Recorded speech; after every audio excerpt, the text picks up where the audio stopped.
காலை வணக்கம். தினம் ஒரு திருக்குறள்.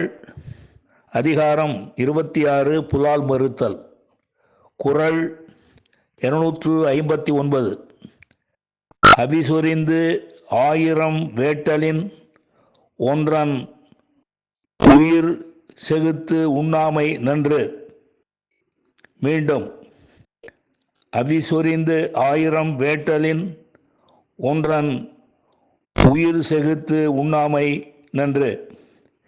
இதன் விளக்கம்: நெய் முதலிய பொருள்களை தீயில் இட்டு 1000 வேள்விகள் செய்தலை காட்டிலும் ஒன்றன் உயிரை கொன்று உடம்பை தின்னாதிருத்தல் மிக மிக சிறந்தது என்பதை அறிவோம்.